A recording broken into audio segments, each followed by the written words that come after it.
சில ஈர வெங்காயங்கள் பேசிகிட்டு இருக்கு. இந்து சமய அறநிலையத்துறை பிராமணருக்கு கொடுத்துட்டாங்க அப்படின்னு.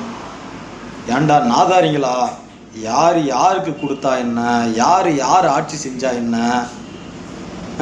கொஞ்சமாவது சுய நனவோடு தான் பேசுகிறீங்களா?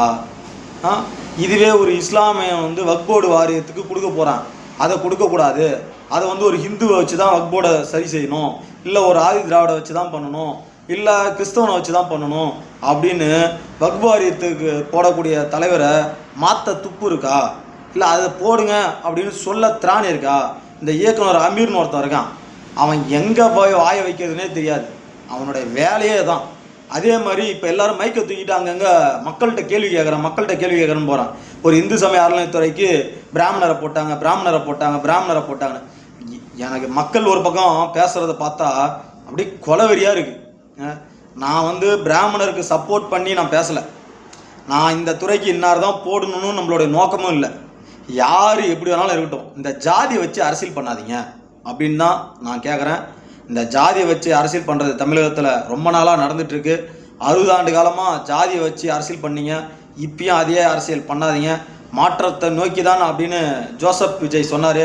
ஆனால் இன்றைக்கி அவர் மாற்றத்தை நோக்கி போல, மத மாற்றத்தை நோக்கி இன்றைக்கி அங்கே இருக்கக்கூடிய அத்தனை அமைச்சர்களும் பல்வேறு நபர்கள் கிறிஸ்தவ மதத்தில் தான் இருக்காங்க. அவர்களெல்லாம் எடுத்துருங்க. இல்லை ஜோசப் விஜய் ஒரு கிறிஸ்தவராக இருக்கார், அவரை நான் போயிட விட்டுருங்க, அவரெல்லாம் வேணாம். ஒரு இஸ்லாமியன் தான் முதலமைச்சராக இருக்கணும், இல்லை ஒரு ஹிந்து தான் முதலமைச்சராக இருக்கணும், இல்லைனா ஒரு சமுதாய ரீதியாக பேசுங்களேன். ஏன் ஜோசப் விஜய் கிறிஸ்தவர், அவர் முதலமைச்சராக இருக்கக்கூடாது, ஒரு பிராமணர் இருக்கணும், இல்லை ஆதி திராவிடர் தான் இருக்கணும், இல்லை மாற்ற ஜாதியில் இருக்கவங்க தான் ஒரு முதலமைச்சராக இருக்கணும் அப்படின்னு பேசுங்களா? நாதாரிங்களா, என்னத்துக்கு தான் இந்த வேலையை செய்கிறீங்கன்னு எனக்கும் தெரியல. மக்கள் ரொம்ப வேதனையில் இருக்காங்க. மக்களோடைக்கு தேவையான அவ்வளோ பிரச்சனை ஓடின்னு இருக்குது. பல இடத்துல கொள்ளை, பல இடத்துல கற்பழிப்பு, மது மாது, இப்படி பல விஷயங்கள் நடந்துகிட்ருக்கு.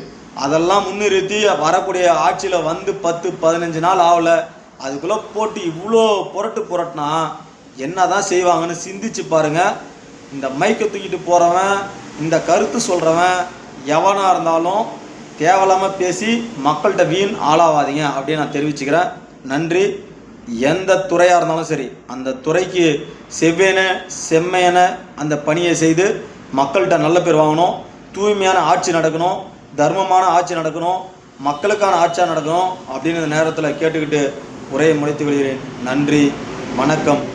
பேச வச்சு வேடிக்கை பார்க்காதீங்க, வேணாம்.